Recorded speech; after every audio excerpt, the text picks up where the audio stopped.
Game Week 27 kemarin gimana Game Week 27? Menyesal Anda menggunakan Kapten Saka?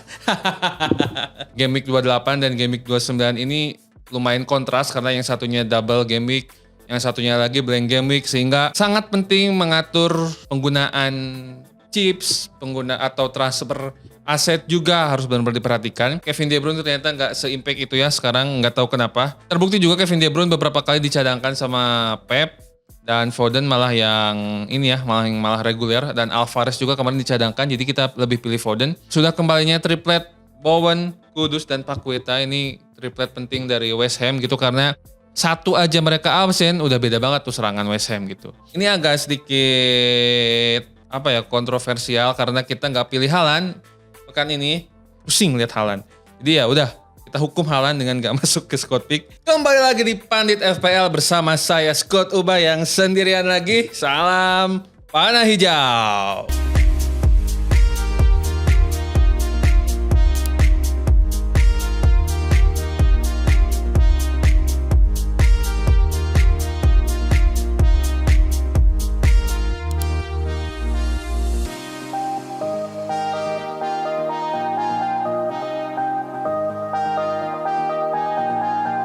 Memasuki game week yang cukup penting, game week 28, karena bukan soal double-nya aja, tapi banyak yang jadi persoalan, terutama menyambut game week 29, tapi nanti kita akan membahas itu lebih lanjut. Kita mau mengingatkan kembali kalau Pandit Football atau Pandit FPL juga punya hadiah bulanan, bukan hanya hadiah di akhir musim ya. Hadiah bulanannya ada 10 untuk manajer dengan 10 poin tertinggi setiap bulannya. Yang Februari kemarin udah diumumkan, dan nanti untuk bulan Maret nanti akan diumumkan di April. Hadiahnya macam-macam, salah satunya ya jersey yang dipakai sekarang dari nthm.id. Kalau nggak mau nunggu juara dulu, pengen buru-buru punya, bisa langsung kunjungi sosial medianya NTHM, ada di Twitter, ada di Instagram juga gitu, silahkan langsung di marketplace-nya juga. Dan jangan lupa juga untuk selalu ngikutin semua sosial medianya Pandit Football, dan juga Pandit FPL, ada di Instagram, Twitter, TikTok, dan jangan lupa subscribe YouTube-nya juga supaya nggak ketinggalan info-info. Sekarang nggak cuma video-video soal FPL ya, tapi banyak macam video lagi gitu. Oke, Game Week 27 kemarin gimana Game Week 27? Menyesal Anda menggunakan Kapten Saka? Game Week 27 kemarin emang ada tiga aset ya yang paling banyak dijadiin kapten. Haaland, Watkins, dan Saka, tapi ya pemenangnya adalah Watkins dengan 2 golnya ya. Saka sebenarnya dapat 2 assist sih, cuman hanya main setengah babak. Ya, satu babak maksudnya, dan Haaland juga hanya cetak 1 gol ya. Itu juga hoki sebenarnya golnya. Jadi ya selamat untuk kalian yang taruh kapten di Watkins gitu. Dan di game week 28 itu yang menarik adalah adanya double game week untuk 2 tim, yaitu Bournemouth dan Luton Town. Nah, ini menariknya karena meskipun double game week, tapi 2 tim ini bukan tim yang diunggulkan lah gitu dalam klasmen dan sebagainya ya. Tapi perbedaannya, kalau Bournemouth itu dia akan punya 2 match home, lawan Sheffield dulu, lalu lawan Luton Town. Sementara Luton Town dia punya away, pertama lawan Crystal Palace, dan yang keduanya juga away lawan Bournemouth. Jadi 2 tim double game week ini berbanding terbalik ya, ada yang 2 home dan 2 away, jadi silakan dipertimbangkan baik-baik. Lalu untuk game week 29 nanti, itu benar-benar game week yang cukup memusingkan karena hanya ada 4 match dan 8 tim yang bermain, berarti ya hanya ada Burnley, Brentford, Luton Town, Nottingham Forest, Fulham, Spurs, West Ham, dan Aston Villa. Jadi game week 28 dan game week 29 ini lumayan kontras karena yang satunya double game week, yang satunya lagi blank game week, sehingga sangat penting mengatur penggunaan chips, atau transfer aset juga harus benar-benar diperhatikan. Lalu pertanyaannya, apakah game week 28 ini layak untuk jadi tempat penggunaan penggunaan chips? Secara garis besar layak, tapi chips yang mana gitu. Mungkin sebagian besar orang, sebagian dari para manajer juga akan berpikir menggunakan free hit ketika kondisi timnya lagi bagus. Terus, maksudnya di Game Week 29 ada yang kepikiran menggunakan free hit. Sehingga di Game Week 28 ini dimaksimalkan untuk aset Bournemouth dan Luton Town-nya. Tapi sebenarnya kalau misalkan kalian masih punya wildcard, akan lebih menarik lagi karena dengan menggunakan wildcard mungkin kalian lebih leluasa buat mengatur tim secara jangka panjang. Jadi bisa mempersiapkan tim untuk double Game Week 28 dengan 6 pemain dan Game Week 29 dengan 11 pemain. Dengan menggunakan wildcard sebenarnya itu memungkinkan gitu. Cuman pertanyaannya mungkin harus diperhatikan juga setelah Game Week 29-nya itu, apakah tim kalian cukup seimbang, cukup stabil untuk mengarungi Game Week yang sepertiga akhir lagi ya menuju akhir musim gitu. Jadi ya pilihannya mungkin di Game Week 28 mungkin free hit nggak terlalu bisa ditaruh di 29 tapi bisa menggunakan wildcard untuk mempersiapkan double di Game Week 28 dan blank di Game Week 29 sekaligus perencanaan jangka panjang. Untuk bench boost dan triple captain mungkin bisa disimpan dulu karena adanya blank di Game Week 29 otomatis nanti akan ada double Game Week lagi di depan. Perkiraan sih banyak tersiar kabar bahwa di Game Week 34 ada big double Game Week. Jadi mungkin free hit, bench boost dan juga triple captain bisa dipakai di situ. Jadi ada baiknya juga sabar-sabar aja. Tapi kalau misalkan ya kembali lagi ke tim masing-masing ya, kalau misalkan udah parah banget ya udah si wildcard aja Game Week 28 bisa dapat 6 pemain double, di Game Week 29 bisa 11 pemain meskipun banyak yang blank. Begitu. Oke, langsung aja kita masuk ke squad pick-nya Game Week 28-nya. Di posisi kiper, kita ambil aset yang punya double, yaitu kipernya Bournemouth, Neto. Kenapa kita pilih Neto, bukan Kaminski, karena Kaminski kita taruh di diferensial. Kenapa Neto? Neto ini sebenarnya secara statistik juga bagus sebetulnya. Karena selain double Game Week, Bournemouth ini kan akan ketemu dua lawan yang bukan lawan yang sulit gitu, Sheffield dan Luton, dan dua-duanya home. Sheffield ini 4 game week terakhir menjadi tim dengan shots paling sedikit. Itu ada 29 shots, konversinya 10,3% dan hanya mencetak 3 gol. Lalu Luton Town 4 game week terakhir adalah tim dengan gol konversi kelima terendah, hanya 7,4%. Shotsnya 68, on targetnya 16 dan hanya mencetak 5 gol. Dan secara save sebenarnya Neto juga bagus karena 4 game terakhir juga Neto save percentage-nya ketiga paling tinggi yaitu 81,8%. Untuk tim Bournemouth yang sering terancam dan Neto mampu perform dengan save percentage 81,8%. Karena save percentage sebenarnya lebih relevan dibanding save aja gitu. Karena save kan tergantung timnya kayak gimana, tapi percentage dipresentasikan sehingga lebih relevan gitu. Oke, next langsung aja ke defender. Kita pilih Dovty. Sebenarnya Dovty nggak perlu dijelaskan panjang lebar ya. Saya juga mungkin bisa memperkirakan untuk teman-teman yang sangat aktif main FPL udah pasti punya Dovty kemungkinan besar ya. Dengan harga 4,7, TSB-nya 10,10%. Dia unggul dari segalanya, bukan hanya dari soal clean sheet. Dia juga potensi assist dan golnya terbaik dari semua defender. Chance created paling banyak 15, 4 game terakhir. Shots-nya juga paling banyak. Ada 8 shots dari semua defender. Oke.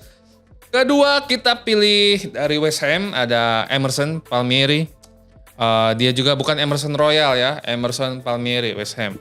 Harganya sangat murah 4,4. Bisa dihitung diferensial juga dengan TSB 3%. Nanti lawannya adalah Burnley. Nah karena lawannya Burnley maka si Emerson ini punya potensi clean sheet. Sebab Burnley dalam 4 game terakhir adalah tim dengan gol konversi paling rendah. 2,6%, hanya melepaskan 39 shots dan menciptakan 1 gol. Kayaknya sih West Ham dapat clean sheet ini, harusnya ya. Dan juga West Ham ini lawan Burnley home juga. Ya, makanya udah potensi Emerson semakin tinggi. Kalau lihat dari potensi assist atau golnya 4 game terakhir itu Emerson jadi peringkat ke-6 dari semua defender dalam menciptakan peluang. Ada 6 peluang. Kalau Dovty peringkat 1, si Emerson ini peringkat 6. Oke, jadi pertimbangkan Emerson. Yang ketiga adalah lumayan template, yaitu Gabriel Magalhaes dari Arsenal. Ini juga nggak perlu dijelaskan panjang lebar karena Arsenal formnya lagi sangat amat bagus, bantai-bantai tiap match. Wuhu. Opsinya ada Saliba, ada Jakub Kiwior yang lebih murah ya. Karena Kiwior dipasang di bek kiri dan ternyata perform sebab Arsenal bek kirinya cedera semua, Zinchenko, Timber masih cedera, Tomiyasu juga cedera. Jadi kayaknya sih Kiwior masih main. Tapi kita pilih Gabriel karena Gabriel potensi assist golnya lebih tinggi. Dia peringkat 9 dalam menciptakan shots dan sudah menciptakan 1 gol. Dia juga kalau nggak salah jadi back paling banyak mencetak gol musim ini sepanjang musim. Arsenal juga sebenarnya bukan hanya produktif ya. Arsenal 4 game week terakhir, 5 game week terakhir itu jadi tim paling produktif bahkan selama tahun 2024. Tapi mereka juga sangat jarang terancam gitu. Dari semua tim mereka jarang banget terancam, terutama dalam 4 game week terakhir ya. Mereka hanya menerima 20 shots dan hanya menerima 3 on target. Kebobolan 1 gol doang. Nah, makanya Gabriel atau semua back Arsenal mungkinnya 4 backnya entah itu Ben White, Gabriel, Saliba, Kiwior mungkin punya potensi clean sheet yang sama. Cuman Gabriel lebih unggul pada potensi assist dan golnya. Potensi golnya sih ketika set piece ya. Jadi Gabriel. Oke. Udah 3, oke. Berarti masuk ke midfielder. Tadi lupa ya pakai formasi apa. Formasinya 3-5-2. Seperti biasa 3 back. Karena midfieldernya ini harus benar-benar dimaksimalkan. Next masuk midfielder pertama kita pilih Phil Foden. Phil Foden udah pasti dipilih karena Kevin De Bruyne ternyata nggak se-impact itu ya. Sekarang nggak tahu kenapa. Tapi ya terbukti juga Kevin De Bruyne beberapa kali dicadangkan sama Pep. Dan Foden malah yang ini ya, malah reguler. Dan Alvarez juga kemarin dicadangkan, jadi kita lebih pilih Foden. TSB-nya udah meningkat pesat 34,20%. Potensi gol 4 game week terakhir dari Foden ini jadi midfielder dengan shots paling banyak. Ada 26 shots, on targetnya 10 dan 3 gol. Kemarin cetak 2 gol lawan MU ya, MU.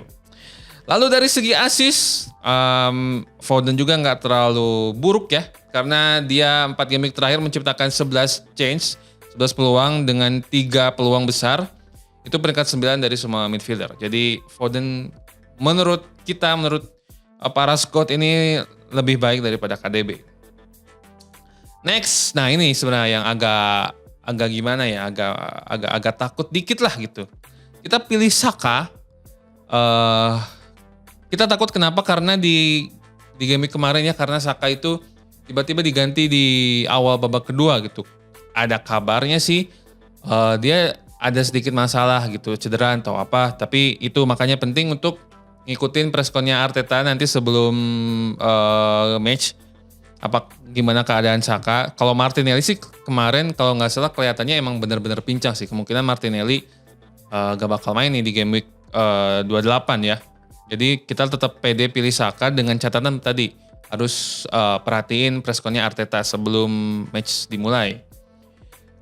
TSB Saka emang selalu paling tinggi 66,80%, harganya 9,2 sekarang ya.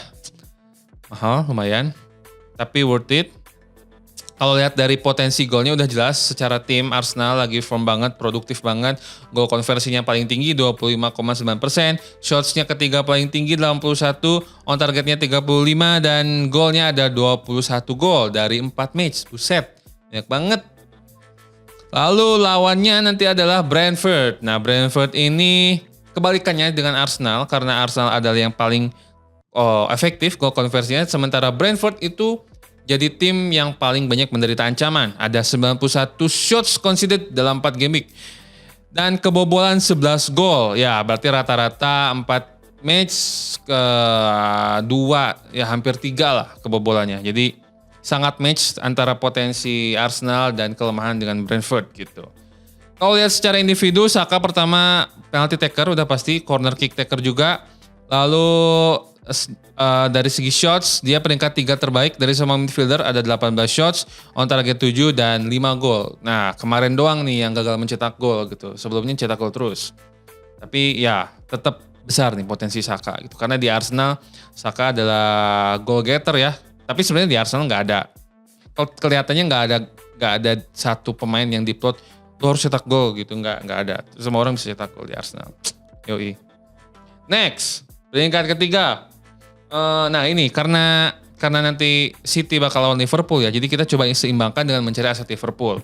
Pengennya sih Salah sebenarnya, tapi Salah kemarin cedera dan belum ada justifikasi secara statistik, secara eye test yang bisa kita pakai untuk memilih Salah. Jadi untuk kalian yang penganut always captain Salah seperti bapak produser di depan ini, ya silakan aja ambil Salah. Tapi kita lebih pilih Luis Diaz karena ya udah reguler bermain gitu dan potensinya ada, justifikasinya juga ada gitu. Lawannya nanti meskipun City ya, tapi Diaz itu punya potensi juga karena dalam 4 game week terakhir Diaz punya shots paling banyak kedua. Jadi kan Foden pertama, yang keduanya Diaz. Itu ada 23 shots, on targetnya 7. Jadi potensinya sangat-sangat ada. Meskipun Salah sih di Liverpool emang Salah ujung tombaknya ya. Tapi kalau kalian berani pilih Salah ya silahkan gitu. Karena kemarin kalau nggak Salah udah masuk full training ya kalau nggak salah. Cuman belum ada tuh. Nah harus dilihat juga tuh press connya Klopp kayak gimana. Next, kita pilih Bowen dari West Ham. Alasan pertamanya karena sudah kembalinya triplet Bowen, Kudus, dan Paqueta. Ini triplet penting dari West Ham gitu karena satu aja mereka absen udah beda banget tuh serangan West Ham gitu. Secara statistik West Ham juga gol konversinya 4 game week terakhir itu kelima paling banyak 15,9%, mencetak 7 gol. Lalu lawannya adalah Burnley gitu kan. Burnley itu ya lumayan menderita sih karena 4 game week terakhir dia menderita 66 shots, kebobolan 13 gol gitu kan. Jadi ya mungkin Bowen akan mencetak 1 gol minimal lawan Burnley. Harus diambil Bowen. Next, terakhir dari midfielder kita pilih Pascal Gross dari Brighton. Sebenarnya Brighton ini masih agak labil sih. Cuman Gross karena penalty taker kita pede dan lawannya juga bukan tim yang sulit ya karena Brighton nanti lawan Nottingham Forest. Nottingham Forest shots conceded-nya ke-9 ada 55, gol kebobolan 8 gol. Ya semoga Brighton minimal dapat voucher penalti sehingga Gross bisa cetak gol ya. Dan dari segi assist sebenarnya dari segi potensi assist Gross juga lumayan tinggi karena 4 game week terakhir Gross jadi midfielder peringkat kelima yang menciptakan peluang. Ada 14 peluang dan menciptakan 2 assist. Jadi sangat worth it Gross. Honorable mention sebenarnya untuk aset-aset Spurs. Spurs itu kemarin lumayan menurun. Tapi setelah yang cedera-cedera udah balik, Son udah balik, Madison dan sebagainya, dan ketambahan Werner juga, ada potensi Spurs akan kembali seperti awal musim ya. Cuma kita nggak berani dipilih di sini karena secara statistik Spurs itu masih nggak terlalu bagus ya karena 4 game week terakhir shots-nya ke-7 paling rendah, goal konversinya nggak terlalu tinggi, jadi kita honorable mention aja untuk aset-aset Spurs ya.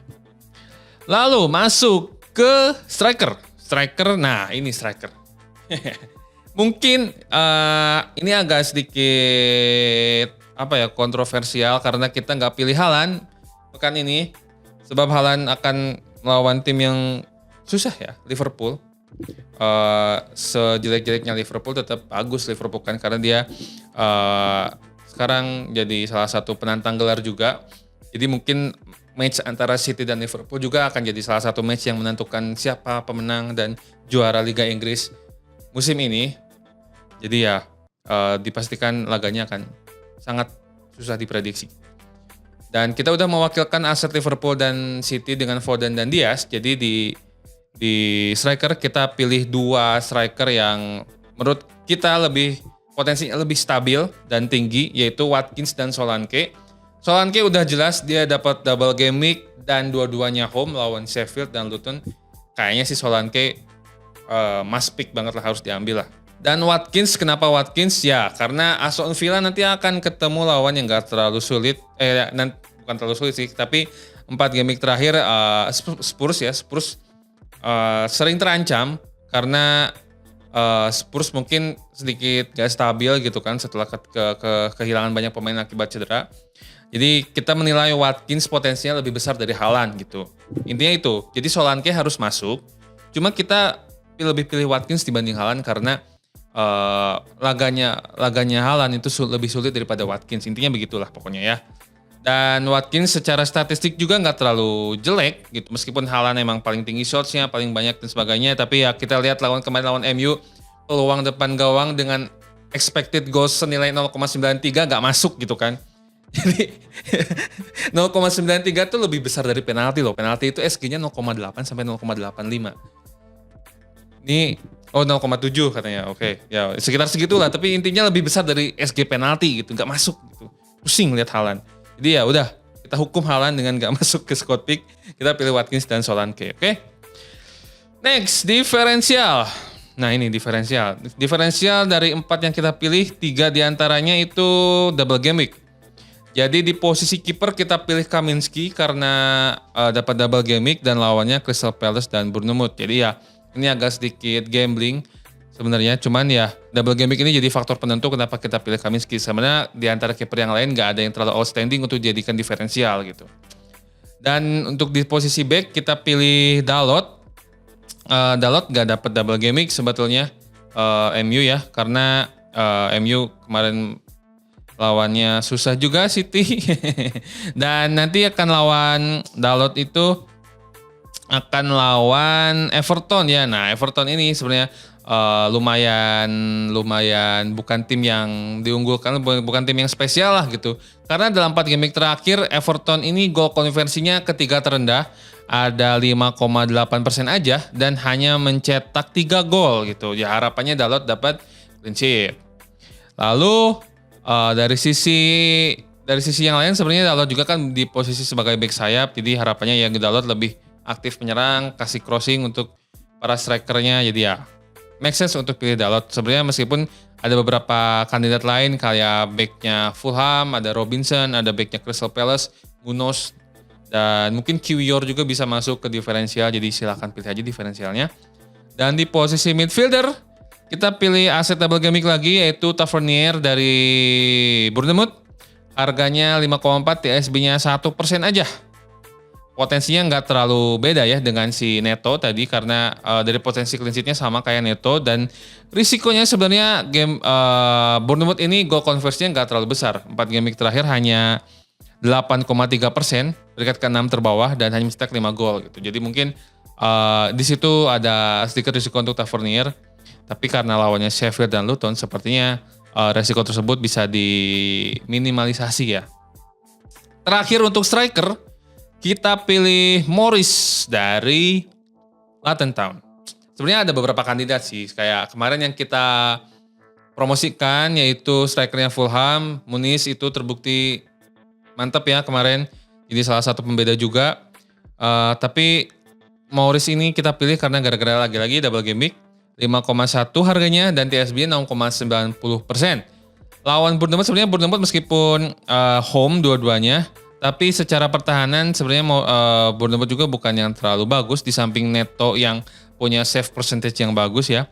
Nah, Morris juga kalau lihat dari potensi golnya, dia adalah striker dengan peringkat ke-9 yang paling sering mengancam. Ada 9 shots, in the box-nya 7, on targetnya 5.